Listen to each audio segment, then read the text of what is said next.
Hello, welcome to Reading Time. My name's Time, and this week we're reading the His Dark Materials series by Philip Pullman. Let's get to reading.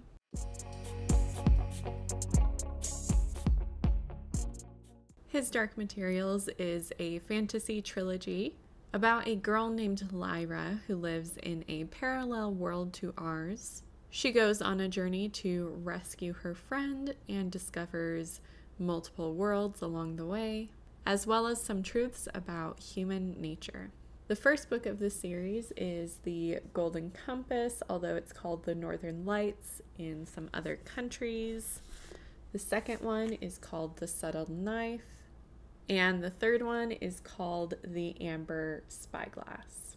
The first book is in Lyra's world, which is, as I said earlier, a parallel world of our own, with some differences culturally and also where locations are and what they look like.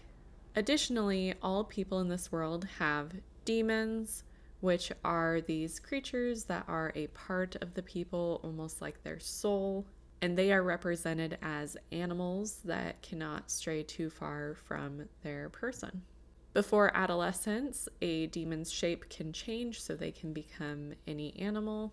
But once a person reaches adolescence, the demon will stay in a shape that represents the characteristics of that person. As I said, demons are part of the soul of a person, and so they are very crucial and very important to a person. In this first book, Lyra discovers that children are being kidnapped, and her best friend ends up being one of these children. So she decides to venture north and figure out what's going on.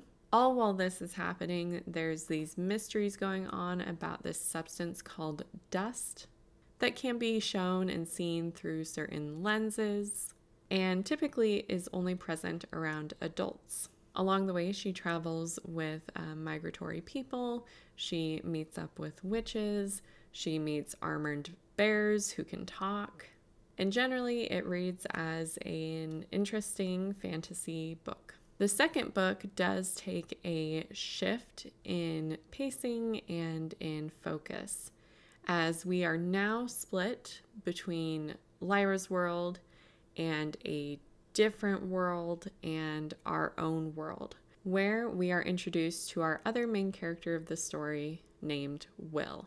Will is a boy of about 12 years old who lives with his mother in England. She is extremely sick and unstable mentally, and Will has had to spend most of his life trying to hide that fact from other people and take care of her.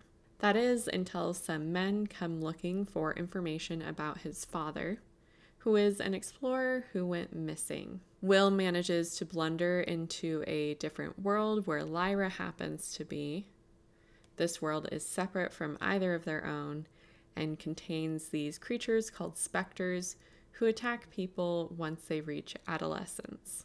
We also run into a new character named Mary, who is a scientist and is studying these elementary particles, this dark matter that Lyra knows as dust. As the story progresses, they end up finding out about a knife that can cut holes into other worlds and can cut through anything. Will ends up in possession of the knife and becomes the knife bearer, and the story progresses. In the third book, we run into a lot of different plot lines that kind of diverge from each other and ultimately come together. Essentially, there is a war going on between the theological creatures and the people from Lyra's world especially, although there are others from other worlds who are helping with the fight. The goal of the war, according to Lyra's father, who is the prominent figure fighting against these theological creatures, is to kill God. Although we find out that that's not quite right if you read further. They're really killing someone who put himself up as deity, even though he really wasn't. Throughout this storyline, the scientist Mary has fallen into a separate world with these antelope elephant type creatures who roll around on seed pod wheels. And she continues to study what's going on with these elementary particles or dust. Lyra and Will end up going to the land of the dead at one point, and in the end they end up in the same world as Mary and figure out what they need to do to fix all of the world's problems. Now, I don't know about you, but that sounds like a lot for a children/young adult fantasy trilogy.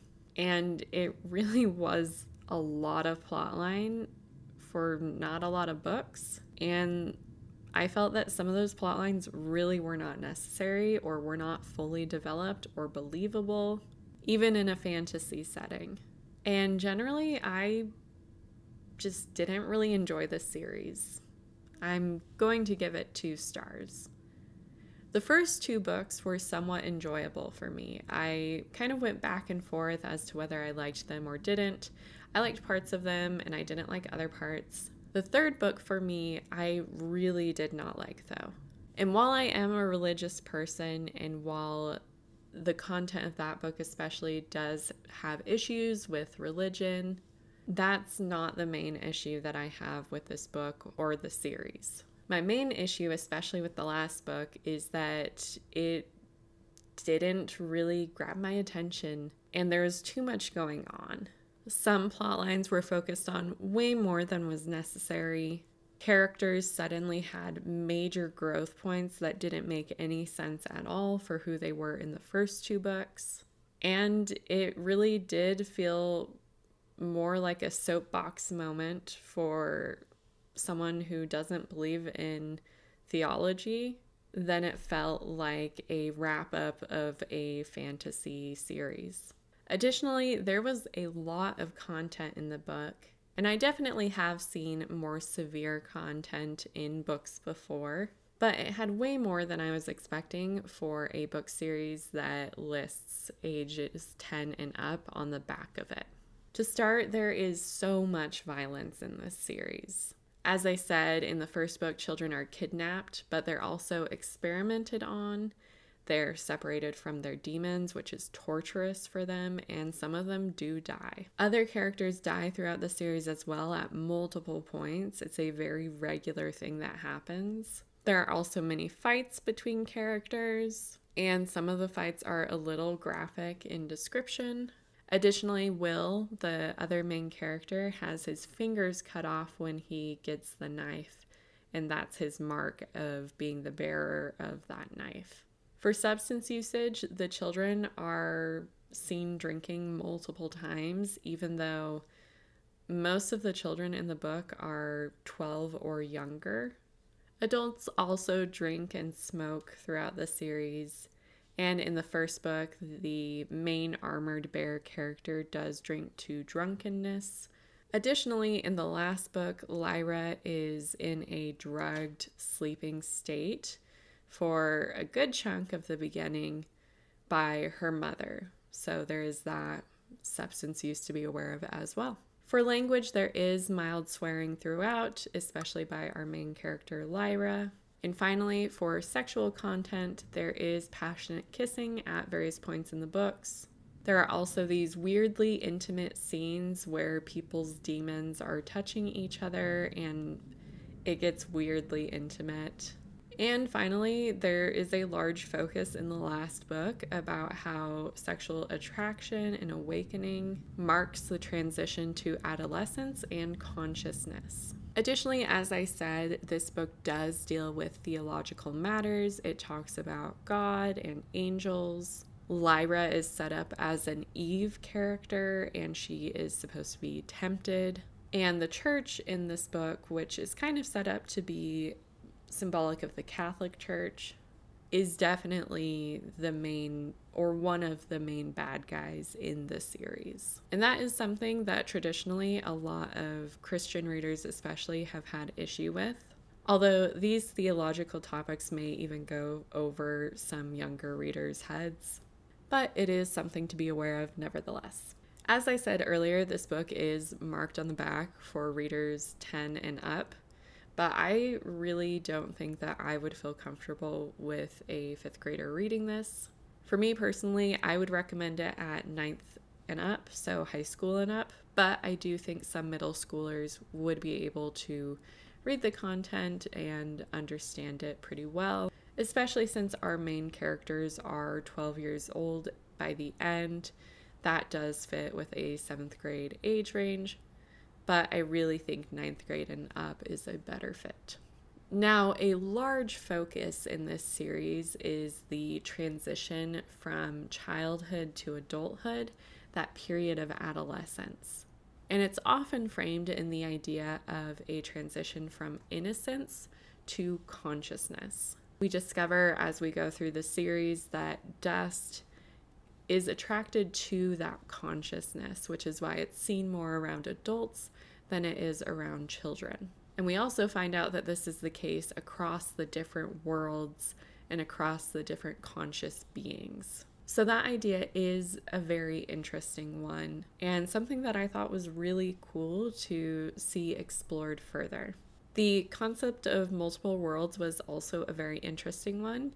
However, I found that some worlds were focused on way more than they really needed to be. And sometimes it did feel like Philip Pullman was really just trying to use a lot of sensory language to describe one world than to work on one of the existing plot lines. I also liked the idea of a connection between all living things as seen through this idea of Dust and the multiple worlds. At the end, there was also this idea of being stewards over where we live and being responsible for where we live. Being good people and spreading that goodness to other people, which is definitely an idea that I can get behind. So generally, there were some really interesting ideas in this series, and these ideas were ones that I thought would be really cool to explore and look into, but unfortunately, the plot kind of fell short, especially at the end. The characters didn't always really feel believable in their progression, and there was just too much going on. It was a very ambitious series, and one that I personally felt did not meet up to that. But I know that generally people do enjoy this series quite a lot. It just really didn't hit it for me. But it was an interesting read nonetheless. Now for the poster for this week, we are up near the top with an armored bear. Let me know what you think of the His Dark Materials series. Is this one that you have read in its entirety? Have you watched the movie or the show that goes along with it? And let me know if you have any book recommendations. If you are not already, feel free to subscribe to the channel and follow me on Facebook or Instagram for updates about what I'm reading. And as always, have a marvelous week and a wonderful read.